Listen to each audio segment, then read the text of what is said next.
మరొకసారి చేరొచ్చిన పరిశుద్ధులందరికీ మన రక్షకుడైన యేసుక్రీస్తు నామములో శుభాభివందనాలు తెలియజేస్తున్నాను. అందరూ మన వాక్య ధ్యానం నిమిత్తమై దేవుని పరిశుద్ధ గ్రంథం నుండి మరొకసారి లూకాసు వార్త 3వ అధ్యాయం.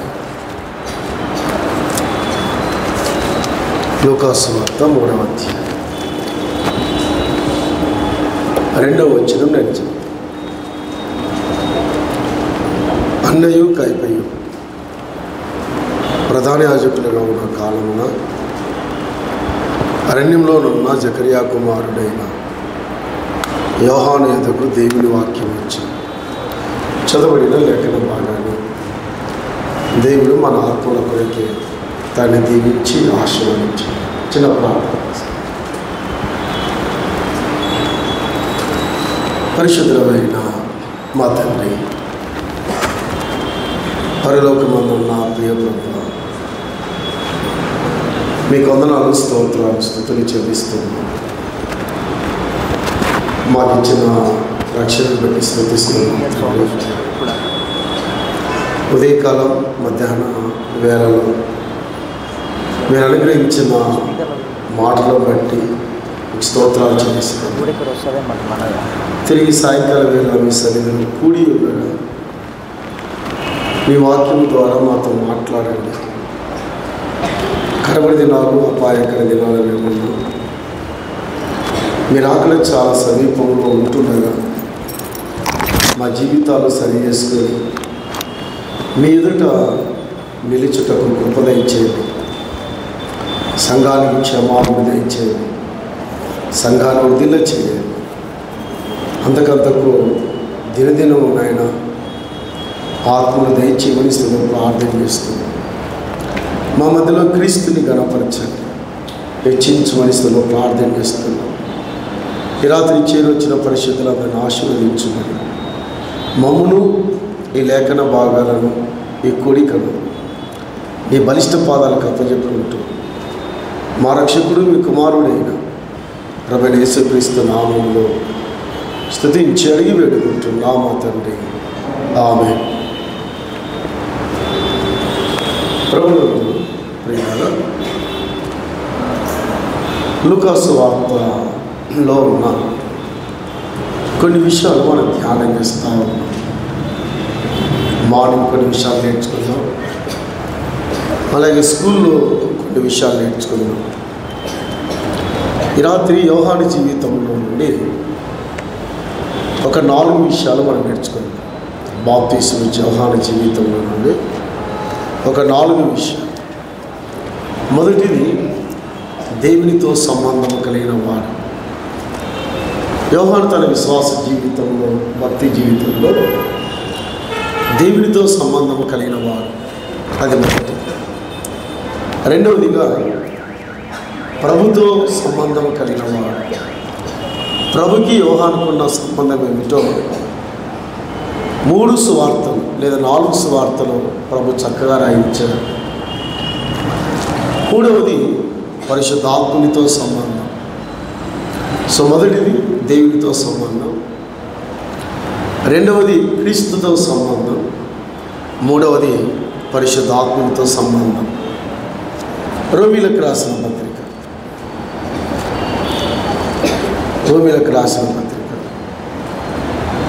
12వ అధ్యాయం 2వ వచనం. మీరు ఈ లోక మర్యాదను అనుసరింపక. సో 4వదిగా, లోకముతో సంబంధం లేనివాడు. ఎక్కడ యోహాను లోకముతో సంబంధాలు కానీ లోకముతో వ్యవహారాన్ని పెట్టుకోలేదు. ఇక 5వదిగా, లూకాసు వార్త 3వ అధ్యాయం 7 నుండి 10 వరకు చూస్తే ప్రజలతో సంబంధం కలిగిన వాడు. మీన్స్ ప్రజల దగ్గర తను ఎలా నిలబడ్డాడు, ఎలాగా వారికి వాక్యం వివరిస్తున్నాడో 4 సువార్థికులు చెప్పారు. 5 సంబంధాలు. దేవునితో సంబంధం ఉంది,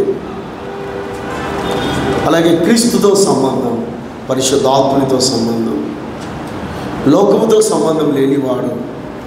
ఐదవదిగా ఆనాడు ఇశ్రాయేలు ప్రజలతో సంబంధం కలిగిన వాడు. మన విశ్వాస జీవితంలో ముఖ్యంగా 4 సంబంధం ఉండాలి. మనం ఆ పార్ట్ 1 ఈ లోక మర్యాదను అనుసరింపగా, లోకముతో ఎక్కడ మన సంబంధాలు పెట్టుకోకూడదు. మన విశ్వాస జీవితాన్ని, భక్తి జీవితాన్ని చాలా దెబ్బతీస్తాయి, చాలా నష్టపరుస్తుంది. కాబట్టి లోకముతో ఎన్నడూ సంబంధం పెట్టుకోకూడదు. సరే, యోహాను జీవితంలో 2 సాక్ష్యం ఇచ్చారు. ముందుగా యోహాను సువార్త 10వ అధ్యాయం. యోహాను సువార్త 10వ అధ్యాయం 41లో యోహాను ఏ సూచక్రియ చేయలేదని, ఈయనను గూర్చి యోహాను చెప్పిన సంగతులన్నీ సత్యమైనవని ప్రజల చేత మంచి సాక్ష్యం పొందినవాడు బాప్తీసమిచ్చే యోహాను. అమేజింగ్. యోహాను సువార్త 10వ అధ్యాయం 41, 42లో ఎంత మంచి మాట అండి. ప్రజల చేత మంచి సాక్ష్యం పొందినవాడు. ప్రజలు మంచి సాక్ష్యం ఇచ్చారు. ఎవరి గురించి? బాప్తీసమిచ్చు యోహాను గురించి. ప్రజలు కూడా మన గురించి సాక్ష్యం ఇవ్వాలి. మంచి సాక్ష్యాన్ని సంపాదించిన వాడే కనబడతా ఉన్నాడు. రెండవదిగా మత్తయి రాసిన సువార్త 12వ అధ్యాయం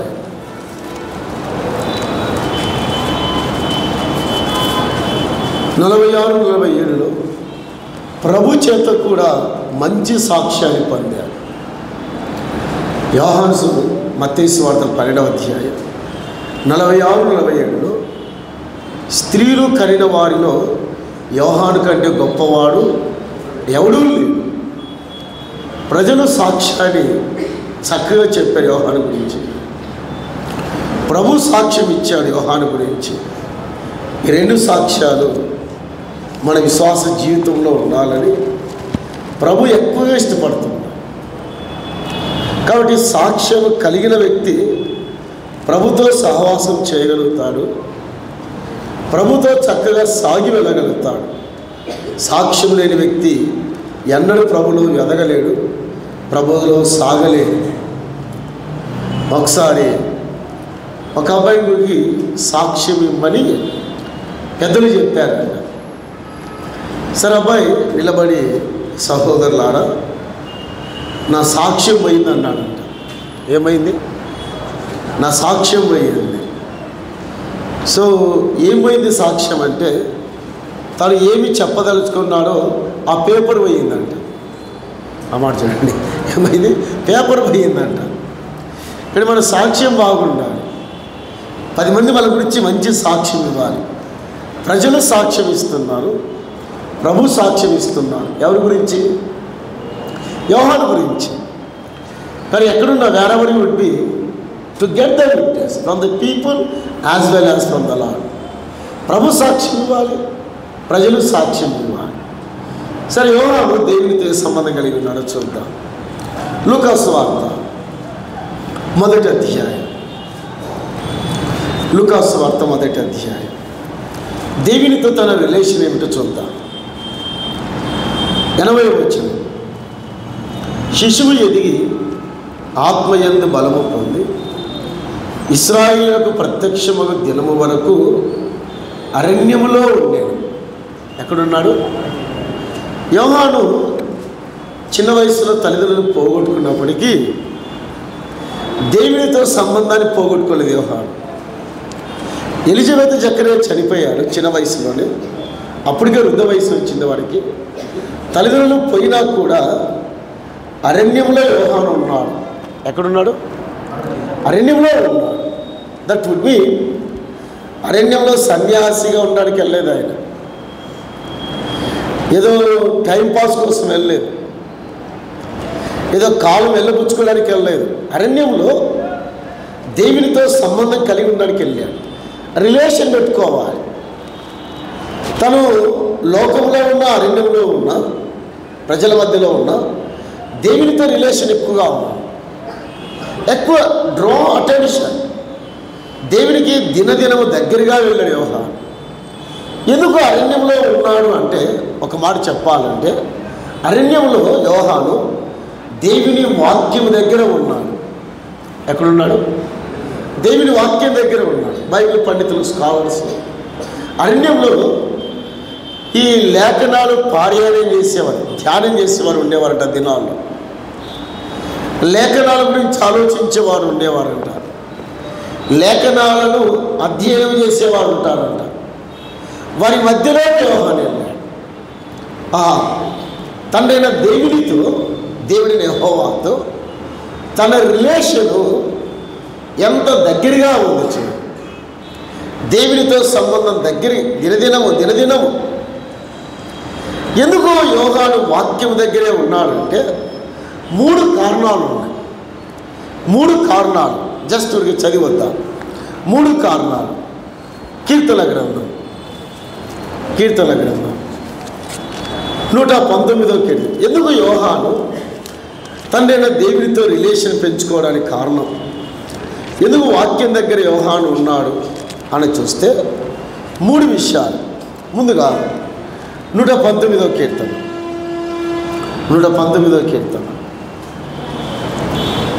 9వ వచనం చదువు, లేదా 11వ వచనం. యవనస్తులు 11వ వచనం. నీ ఎదుట నేను పాపము చేయకున్నట్లు నా హృదయంలో నీ వాక్యం ఉంచుకొని ఉన్నాను.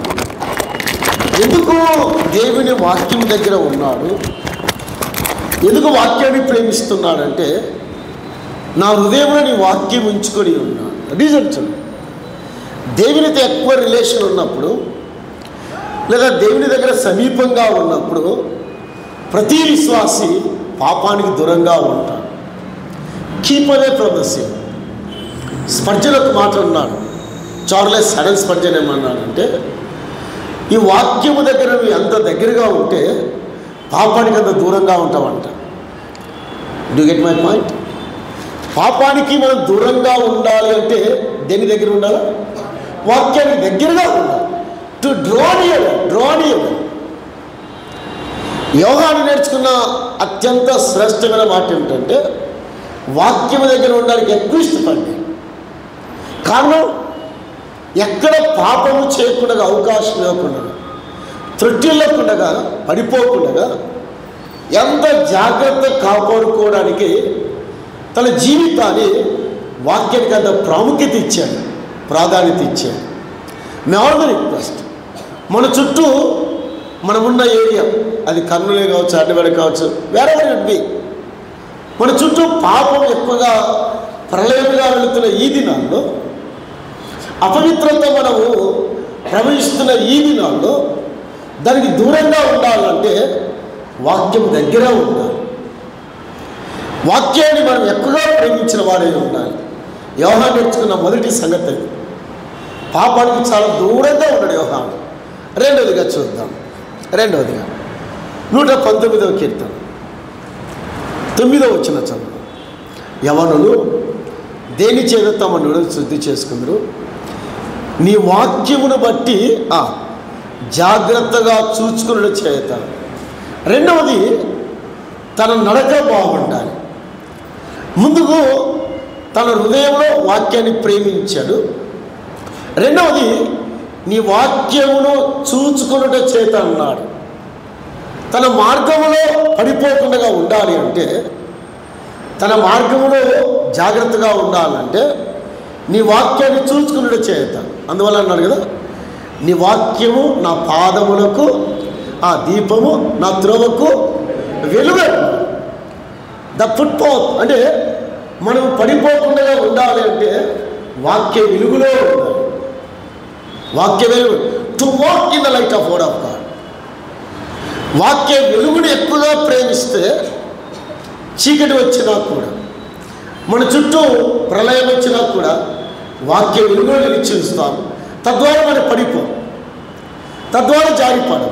మొదటిది పాపము చేయకుండా ఉండాలి అంటే వాక్యాన్ని ప్రేమించాలి. రెండవది పడిపోకుండా ఉండాలి అంటే మన త్రోవకు వాక్య వెలుగు ఉండాలి. వాక్య వెలుగు ఉండాలి.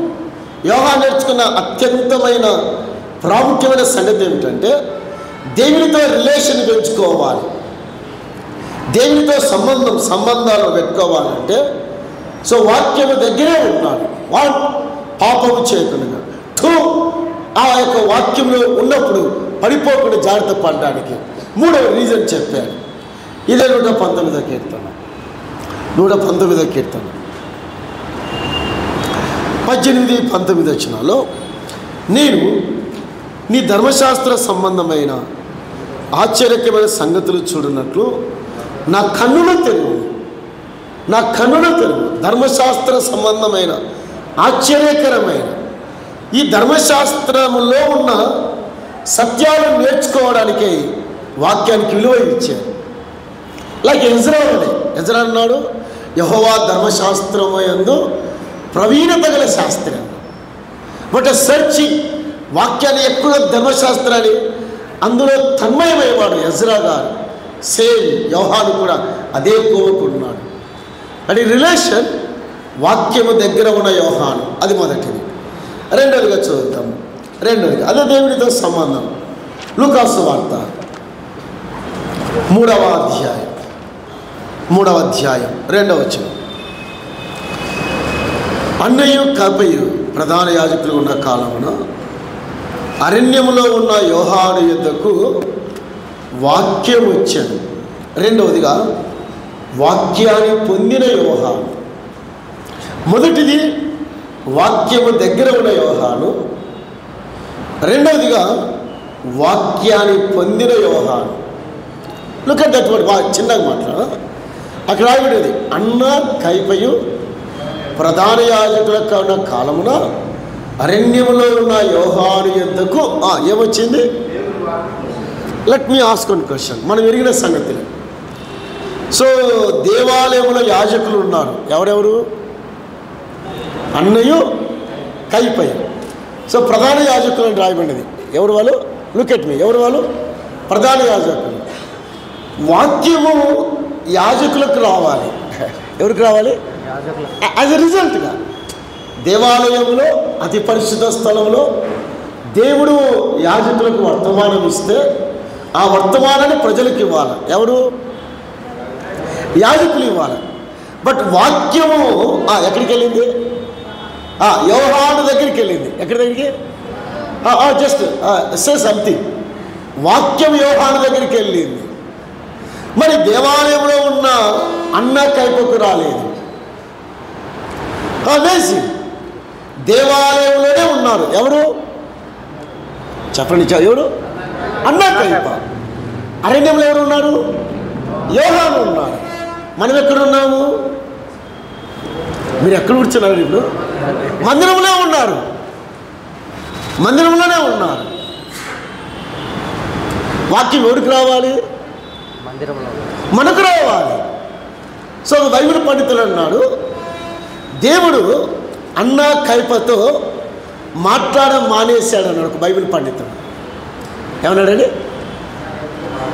మాట్లాడడం మానేశాడు. God is silent. దేవుడు మాట్లాడడం మానేశాడు. దేవాలయంలో ఉన్నా కూడా హలో పడినండి, మీరు కూడా దేవాలయంలోనే ఉన్నారు. ఎక్కడున్నారు? ఉన్నారు. దేవాలయంలో ఉన్నా కూడా దేవుడు మాట్లాడడం మానేస్తారు. ఆశ్చర్యపరిచిన అక్కర్లేదు. ఇది జరిగిన మాటలు అక్కడ కొత్త చెప్పట్లేదు. వాక్యం వాడి దగ్గరికి వెళ్ళాలా? వాడికి వాక్యం వెళ్ళలేదు. ఎవరికి? అన్న కైపకి వెళ్ళలేదు. వండర్ఫుల్ అమేజింగ్ ఏమిటంటే 3వ అధ్యాయంలో మొదటి 2 వచనాల్లో 7 మనుషులు కనబడుతున్నారు. ఎందుకంటే మీరు లెక్క 7 మనుషులు. మొదటి 2 వచనాల్లో 5 మంది రాజకీయ నాయకులు ఉన్నారు, ఇతర మతాధికారులు. మొత్తం ఎంతమంది? 7 మంది. 7 అంటే ఏమిటి?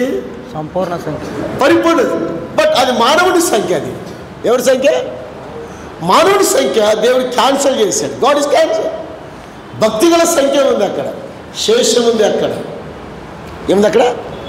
రెమనెంట్ శేషం ఉంది.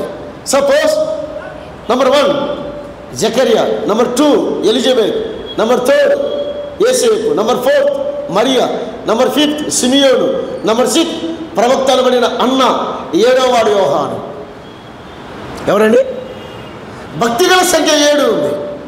మానవుడి సంఖ్య 7 ఉన్నా అది పరిపూర్ణమైనప్పటికీ దేవుడు క్యాన్సిల్ చేశాడు. భక్తిగల సంఖ్య ఉంది. లూకాసు వార్తలో భక్తుల సంఖ్యలో ఉండాలి. ఏమండి, నా మనసు ఏంటంటే మన గుంపులో ఉండకూడదు. ఎవరిలో ఉండాలా? భక్తుల శేషములో ఉండాలి. ఎక్కడ ఉండాలా? ద రెమనెంట్ భక్తుల శేషములో ఉండాలి. యోహాను భక్తుల శేషములో ఉన్నాడు, గుంపులో లేడు. అందువల్లే దేవుడు వాక్యము యోహాను యొద్దకు వచ్చింది. మరొక భక్తుడు అన్నాడు, ఆయన రాసిన కామెంట్లో, వాక్యం బైపాస్కి వెళ్ళింది అన్నాడు. ఏమంట? బైపాస్ అని తెలుసు కదండి. హైదరాబాద్ చుట్టూ ఏముంది? రింగ్ రోడ్ ఉంది. ఏముంది? రింగ్ రోడ్ ఉంది, బైపాస్. సో ఇక్కడ కూడా వాక్యం బైపాస్ వెళ్ళింది. ఎవరిని దాటి వెళ్ళింది? హలో, ఎవరిని దాటి? ఎవరిని దాటి? అన్న కైపని దాటి వెళ్ళింది. ఏమన్నా అర్థమైందా? తమ్ముడు అర్థమైందా? మీరు మందిరంలో ఉన్నారు, వాక్యం ఏమి వెళుతుంది? బైపాస్ వెళుతుంది. అంటే దేవుడు మీతో మాట్లాడని కూడా ఇష్టపడరు. మీరు మందిరంలో ఉన్నారు, హలో బాగుండండి, మందిరంలో ఉన్నారు, కానీ వాక్యం ఏమైపోయింది? బైపాస్లో వెళ్ళింది. సోదరులారా, దేవుడు చాలా కుటుంబాలతో మాట్లాడడం మానేశాడు. దేవుడు చాలా వ్యక్తిగత జీవితాలతో మాట్లాడడం మానేశాడు. దేవుడు సంఘాలతో మాట్లాడడం మానేశాడు. మందిరంలోనే మనం ఉన్నాం, బయట లేదు. కానీ మందిరంలో ఉన్నా కూడా వాక్యం బైపాస్ వెళ్ళింది. The word of God has passed away. అన్నా కైపను దాటి వెళ్ళి అరణ్యంలో ఉన్న జకరియా కుమారుడు యోహాను యొద్దకు వెళ్ళి, నేను దాటి వెళితే వాక్యం అది నీకు ప్రమాదం. చాలా అపాయం తమ్ముడు. వాక్యం దాటి వెళ్ళిందా అది అపాయం. ఇంకా ఏం చేయలేము, ఇంకేం చేయలేము. మనందరూ తెలిసిన లేఖన భాగం సమూయేలు గ్రంథం, మొదటి సమూయేలు గ్రంథం 3వ అధ్యాయం మొదటి వచ్చిన చదువు. మొదటి సమూయేలు గ్రంథం 3వ అధ్యాయం మొదటి వచ్చిన చదువునా? బాలుడైన సమూయేలు ఏలీ ఎదుట యెహోవాకు పరిచర్య చేయుచుండెను. ఆ దినములలో యెహోవాకు ప్రత్యక్షమగుట అరుదు. ప్రత్యక్షము తరచుగా తటస్థించుట.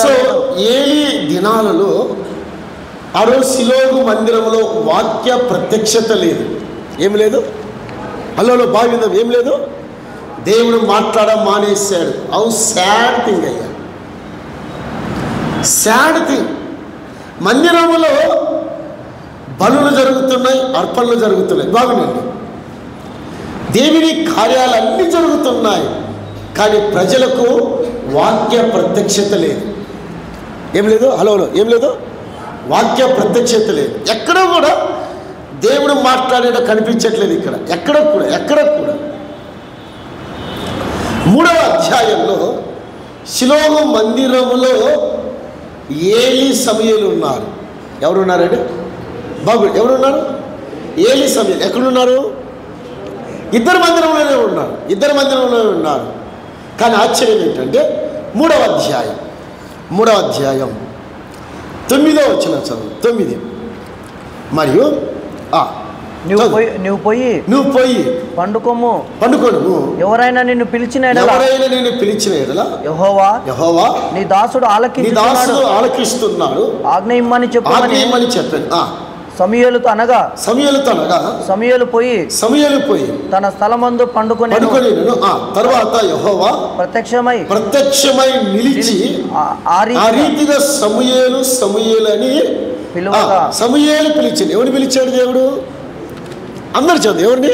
సమూయేలుని పిలిచాడు. ఇద్దరు అక్కడే ఉన్నారు. ఎవరెవరు? ఏలి అక్కడే ఉన్నాడు, అందరూ చెప్పండి, ఎవరున్నారు అక్కడ? ఒక మాట అండి, వాక్య ప్రత్యక్షత ఎవరికి రావాలి? ఎవరికి రావాలా? ద సీనియర్ మోస్ట్ ఎవరున్నారు? అందరూ చెప్పండి, ఎవరున్నారు? ఏలి ఉన్నాడు, ప్రధాన యాజకుడు. మిట్టుకు ఏలి ఒక గుర్తుపట్టాడు, అప్రిషియేట్ ఏలిని. అయ్యా, ఎందుకో దేవుడు నాతో మాట్లాడడం మానేశాడు సమూయేలు. వినండి బాగా వినండి, మాట్లాడడం మానేశాడు. ఏలి రికగ్నైజ్. కాబట్టి దేవుడినితో మాట్లాడిన తర్వాత ఆ సంగతులు నాకు చెప్పన్నాడు. మీకు అర్థమైంది అక్కడ? ఎవరన్నా ఈ మాట? ఏలికి అర్థమైంది. ఏలినాతో దేవుడు మాట్లాడడం మానేశాడు. దేవుడు ఇష్టపడట్లేదు, దేవుడు కోరుకోవట్లేదు. సమూయేలు, నువ్వు చిన్నపిల్లడు, చూడండి, చిన్నపిల్లడి దగ్గర ఏలి బ్రతిమలాడుతున్నాడు. ఈ దేని కొరకు? దేవుడి మాటల కొరకు. అలా ఏలి బ్రతిమలాడుతున్నాడు.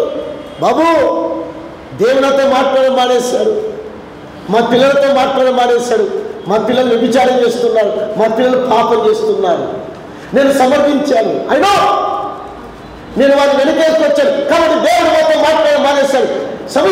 సమయాలు మాతో మాట్లాడు. సోదరి లాంగ్ పీరియడ్ ఏలి చాలా సుదీర్ఘమైన పరిచయం చేశాడు. ఈవెన్లో ఏలితో దేవుడు మాట్లాడడం మానేశాడు. ఏలి ఎక్కడున్నాడు? మందిరంలోనే ఉన్నాడు. ఎక్కడున్నాడు? మందిరంలో ఉన్నాడు. బట్ దేవుడు ఏలితో మాట్లాడడానికి దేవుడు ఇష్టపడలేదు. తమ్ముడు, చెల్లి, మరలా నీతోనే మాట్లాడుతున్నాడు. మరలా ఇక్కడ వాక్యం బైపాస్కి వెళ్ళింది. ఏమైంది? ఏలిని దాటి వచ్చింది. ఎవరిని? ఏలిని దాటి వచ్చింది. 10 ఒక్క మాట చదువుతారా? 10 వచ్చిన తరువాత యెహోవా ప్రత్యక్షత నిలిచి, యెహోవా ప్రత్యక్షమై నిలిచింది. అక్కడ ఏముంది? అక్కడ ఎవరి దగ్గర? సమూయేలు దగ్గర. సమూయేలు ఎవరు? అది ఇంపార్టెంట్. ఎవరండి? బాలుడు. వయసు ఎంత? 10 ఏళ్ళు వేసుకుందాం. ఏలి వయసు ఎంత? 70 వేసుకుందాం. 60 ఏళ్ళు వేసుకుందాం. ఎందుకంటే యాజకులు 60 ఏళ్ళ వరకు సేవ చేయాలి వాళ్ళ యొక్క రూల్స్ ప్రకారం. ఇప్పుడు వేరులేండి. సో 60 ఏళ్ళ వృద్ధిని దాటి బాలుడైన సమూయేలు దట యెహోవా నిలిచి, ఆహా, నా బుర్రకి ఇప్పటికి అందట్లేదు. ఒక బాలుడి దగ్గర నిలబడ్డాడు. దేవుడు ఎంతో ఇష్టపడ్డాడు. Sir, I will like to speak to you.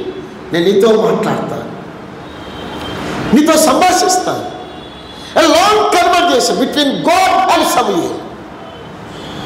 విశాలమైన సంభాషణ, దీర్ఘ సంభాషణ. దేవుడు సమూయేలుతో గంటలు మాట్లాడు. అక్కడే ఏలి ఉన్నాడు. ఏలి అక్కడే ఉన్నాడు. ఏలికి స్వరం వినపడట్లేదు. చెల్లి, తమ్ముడా, దేవుడు మాట్లాడడం మానేశాడంటే అదే విశ్వాస శిక్ష, ఇంకేం లేదు. ఏ శిక్ష? అదే శిక్ష. ఏంటిది? మాట్లాడకపోవడమే. చాలా కుటుంబాలతో దేవుడు మాట్లాడడం మానేశాడు. కాబట్టి దేవుడు మాట్లాడడం మానేస్తే అతడు సేవకుడైనా, పెద్దయినా, విశ్వాసైనా అతని మనసాక్షి రాయిలాగా మారిపోతుంది. You got my point? ఏమవుతుంది? దేవుడు మాట్లాడడం మానేస్తే ఇక ఎలా ఉంటుంది? Just imagine that one. ఆలోచన వచ్చింది. ఇదే సమూయేలు గ్రంథం. మీకు అందరూ తెలుసు, రాజైన సౌలు ఉన్నాడు. ఎవరైనా? సౌలు బలగం ఉంది, బంగారు ఉంది, ఆస్తి ఉంది, సంపద ఉంది, విస్తారమైన సైన్యం ఉంది. కోరాడు సౌలు, దేవా నాతో మాట్లాడాడు. ఊరీము తుమ్మిమి ద్వారా మాట్లాడు. దేవుడు మాట్లాడడం మానేశాడు సౌలుతో. ఈ చివరికి కత్తి తీసుకొని ఆత్మహత్య చేసుకున్నాడు. ఎవడు? డబ్బు లేక కాదు, సైన్యం లేక కాదు, ఆస్తి లేక కాదు. సో కారణం ఒకే కారణం. రీజన్ ఏంటంటే దేవుడు తనతో మాట్లాడడం మానేశాడు. ఎవరితో? సౌలుతో మాట్లాడడం మానేశాడు.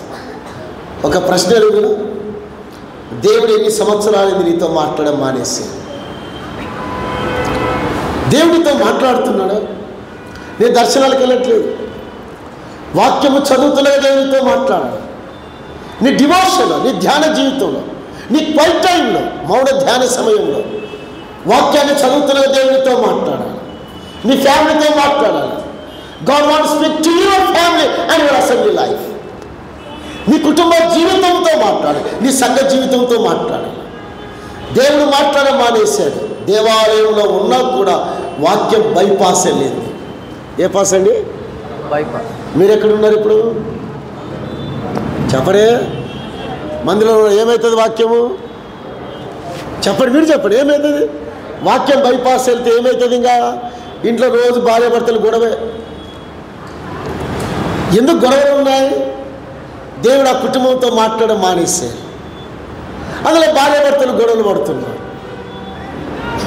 కుటుంబాలలో సమాధానం లేదు, సంఘాలలో సమాధానం లేదు. దేవుడు మాట్లాడడం మానేశారు. ఎన్ని కుటుంబాలు చూస్తుంది, ఎన్ని సంఘాలు చూస్తుంది. ప్రభు మనతో మాట్లాడాలి, మనతో మాట్లాడాలి. అన్నాకైపతో మాట్లాడడం మానేశాడు, ఏలితో మాట్లాడడం మానేశాడు. ఆదికాండం 34వ అధ్యాయం. వీళ్ళు గోదట్ పని జస్ట్ ఊరికి ఎలాగా చదివద్దాం. ఆదికాండం 34వ అధ్యాయం. యాకోబు తన విశ్వాస జీవితంలో, యాత్రా జీవితంలో తాను నేర్చుకుంది ఏమిటో చూద్దాం. 34వ అధ్యాయం వచ్చిన 30 వచ్చిన చదువుదామా? 30 వచ్చిన 30. అప్పుడు యాకోబు షిమ్యోనును లేవీను చూచి మీరు నన్ను బాధపెట్టి ఈ దేశ నివాసులైన కనానీయులతో పెరిజీయులను అసహ్యునిగా చేశారు. అక్కడ అవుతున్నాడు. సో యాకోబు శకములో నిలబడ్డాడు. ఎక్కడ నిలబడ్డాడు? అందరూ ఎక్కడ నిలబడ్డాడు? 33వ అధ్యాయంలో శకములో నిలబడ్డాడు. శకములో నిలబడి దైవ చిత్తాన్ని తెలుసుకోకుండా పొలాన్ని కొన్నాడు. ఏ కొన్నాడు? పొలము కొన్నాడు. ఎవరు కొన్నారు? యాకోబు కొన్నాడు. రెండోది దైవ చిత్తం తెలుసుకోకుండా బలిపీఠం కట్టాడు. సో యాకోబుకి మిగుల ఆస్తి కలిగిన వాడు, 33లో మిగుల సంపద కలిగిన వాడు. కానీ దేవుడు యాకోబుతో మాట్లాడడం మానేశాడు. అప్పుడు యాకోబు అన్నాడు, మీరు నన్ను అసహ్యునిగా చేసేది. గాడ్ సైలెంట్ అయ్యాడు యాకోబు జీవితంలో. ప్రియ సోదరులారా, మన విశ్వాస జీవితంలో అత్యంత పెద్ద శిక్ష ఏమిటంటే దేవుడు మాట్లాడమే మానేస్తే అదే శిక్ష. ఈయన దేవాలయంలో ఉన్నప్పటికీ దేవుడు మాట్లాడడం మానేస్తాడు. ఎక్కడో సరిగా దేవాలయంలో ఉన్నా కూడా మాట్లాడడం మానేస్తున్నాడు. కాబట్టి కీర్తనాకారుడు ఒక మాట అన్నాడు. కీర్తన గ్రంథం 39వ కీర్తన 3వ చరణం. నా గుండె నాలో మండుచుండెను. రైట్, నా గుండె నాలో మండుచుండెను. నేను ధ్యానించుచుండగా మంట పుట్టెను. అన్నది. అప్పుడు నేను అక్కడ ఆగుదాం. ఏముందిరా? మంట ఏముందిరా? నేను ధ్యానించుచుండగా మంట పుట్టెను. ఏంటి చెప్పండి? ఓకేనా? రైట్. వాక్యం బైపాస్ వాళ్ళు ఎక్కడ చూసుకోండి. వాక్యం బైపాస్ లేదు, నేనేం చేయలేను. ఇంక నేనేం చేయలేను. కొట్టుకొచ్చింది మీరు, ఇక నేనేం చేయలేను. కాబట్టి జాగ్రత్తగా విందాం. మళ్ళా చదువు 39వ కీర్తన 3వ చరణం. నా గుండె నాలో మండుచుండెను. నేను ధ్యానించుచుండగా మంట పుట్టెను. నాలో మంట పుట్టాను. ఏం పుట్టింది? మంట పుట్టాను. ఈరోజు నీలో మంట లేదంటే ఏమైంది? మాట్లాడడం మానేశాడు అంతే. అంటే అర్థమైందండి ఏంటి? మాట్లాడడం మానేస్తే ఎంత వాక్యం చదివినా, ఎన్ని వర్తమానాలున్నా ఏమి రాదు? మంట రాదు. ఈరోజు విశ్వాసులలో ఏమి లేదు? మంట లేదు. మా పూర్వదినాల్లో, మేము ఎవరి దినాల్లో ఉన్నప్పుడు వాక్యం అంటే మంట వచ్చేది. ఏముండేది?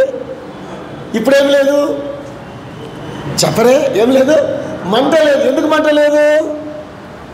దేవుడు మాట్లాడడం మానేశాడు. అదే రీజన్. దావీదు అన్నాడు, నీ వాక్యము ధ్యానిస్తుండగా నాలో ఏం పుట్టింది? మంట పుట్టింది. యోహాను గురించి ఒక మాట కదా, యోహాను సువార్త 5:45లో అతడు మండుచు ప్రకాశించుచున్న మంట పుట్టేది. ఇశ్రాయేలు దేశంలో మంట పుట్టించాడు, ఇశ్రాయేలు దేశాన్ని రగిలించాడయ్యా. మంట పుట్టింది, మంట పుట్టించాడు. నీ వాక్యము ధ్యానిస్తూ ఉండగా నా గుండెలో మంట రేగింది, మంట రేగింది. మంట రేగిచ్చేవాళ్ళు కావాలి, ఆర్పేవాళ్ళు కాదు. నువ్వు రేగాలి అంటే, నువ్వు మండాలంటే దేవునితో మాట్లాడాలి. నీలో ఎందుకు మంట రావట్లేదు? వాక్యాన్ని ధ్యానం చేయట్లేదు, ప్రార్థన లేదు, దేవునితో సరైన రిలేషన్ లేదు, దేవునితో సరైన ప్రార్థనా జీవితం లేదు. కారణం దేవునితో మాట్లాడడం మానేసి.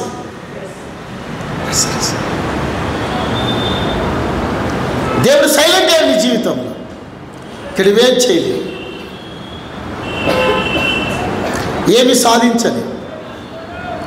కానీ సోదరి సోదరులారా, దావీదు తన జీవితంలో దేవుని మాట కొరికే ప్రాకులాడుతున్నాడు. దేవుడు నాతో మాట్లాడు, నాతో మాట్లాడు, నాతో మాట్లాడు. తన విశ్వాస జీవితంలో తను ఎక్కువ కోరుకుంది దేవుడు తనతోనే మాట్లాడాడు. లూకాసు వార్త 24వ అధ్యాయం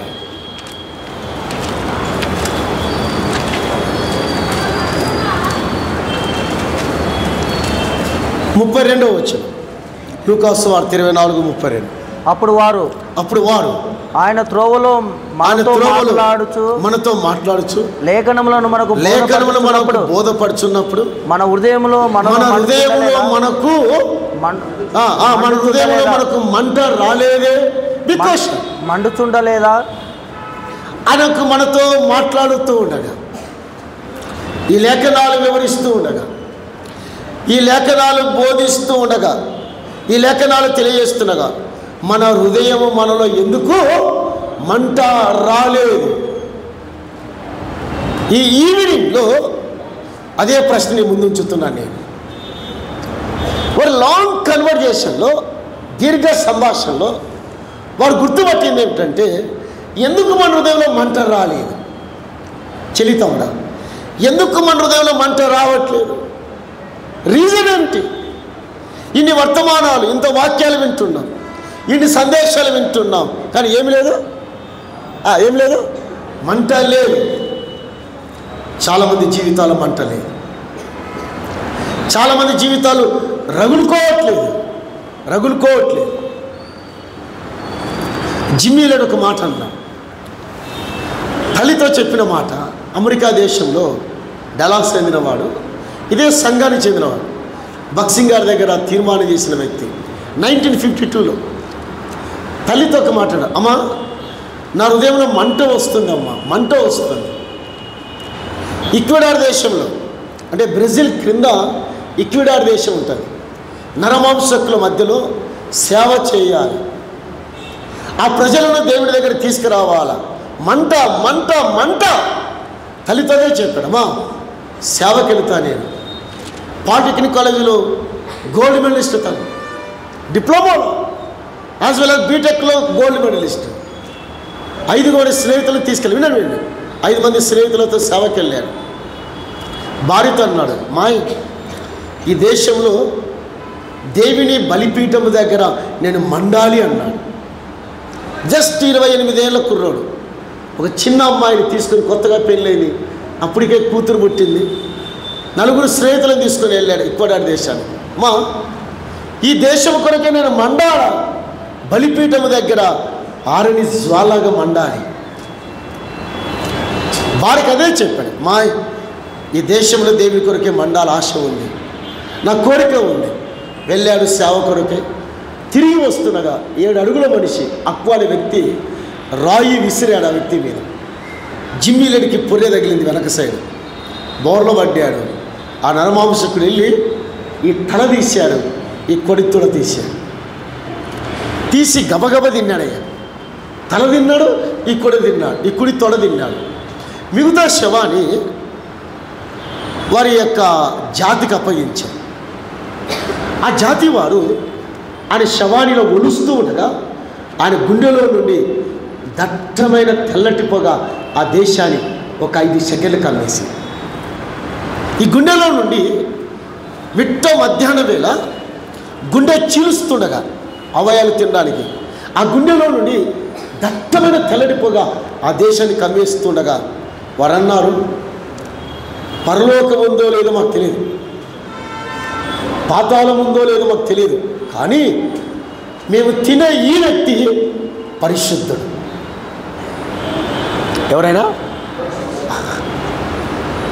This man is the holy man. ఈ వ్యక్తి పరిశుద్ధుడు, ఈ వ్యక్తి పరిశుద్ధుడు. We don't know heaven, we don't know hell, but we are eating the holy man. పరిశుద్ధుడు ఈ వ్యక్తి. మనిషి శవాన్ని తినేశారు. 7 days అయింది. భార్య ఎదురు చూస్తూ ఉంది. చిన్న అమ్మాయి, మాటలు రాని అమ్మాయి, ఇంకా mummy daddy so far as not at come, daddy ఇంకా రాలేదు మమ్మీ అన్న. వస్తాడు రాన. 7 రోజులు దాటింది. మమ్మీ నాకు ఆకలి వేస్తూ ఉంది, నీ దగ్గర ఏదైనా ఇవ్వమన్నప్పుడు తన దగ్గర ఏమీ లేదు. అని వినండి బాగా, చిల్లి గవ్వలేదు. వాళ్ళ మంట చూడండి, చిల్లి గవ్వలేదు. మా ఆకలేస్తూ ఉంది. అమ్మాయిని తీసుకెళ్తే పాప ఓయ్ వీడు వాక్యం, అమ్మాయికి నువ్వు పెయింట్ వేయద్దు, ఇంటి దగ్గర వేసుకో, బైపాస్ పోద్దు, రైట్. మమ్మీ ఆకలి బయటికి వెళ్ళింది. ఎప్పుడో పడిన వర్షపు నీరు తీసుకొని ఆ మట్టిలో కలిదిప్తా ఉంటే ఆ రాణి మాటలతో మమ్మీ ఇది చాక్లెట్ అన్నది. మట్టిని చూసి మా దిస్ ఇస్ ద చాక్లెట్. మట్టి నోట్లో పెట్టినప్పుడు అమ్మాయి సప్పరిస్తున్నప్పుడు మమ్మీ ఇది టేస్ట్ లేదు కదా మమ్మీ అని. తన భర్తను వెతుక్కుంటూ వెళుతుండగా ఏ వ్యక్తి అయితే చంపాడో ఆ వ్యక్తి తారసపడ్డాడు. కూతురు తల్లి వణుకుతున్నాడు. ఆయన చూసి 7 అడుగులు ఉన్నాడు. హైదరాబాద్కి వచ్చాడు. ఆయన మీ సిటీస్కి వచ్చాడు. జిమ్ ఇలేట్ తిన్న వ్యక్తి అక్కడికి వచ్చాడు. ఈ హైదరాబాద్కి వచ్చాడు. 90 సంవత్సరాల వ్యక్తి. అని చూస్తే భయపడతాం, గడగడగలుగుతాం. ఆవిడ అన్నది, మా ఆయనను చూశారు. ఎవడు మీ ఆయన? Gym Elliot. మీ ఆయన తల, మీ ఆయన కుడి తొడ ఈ పొట్టలో ఉంది.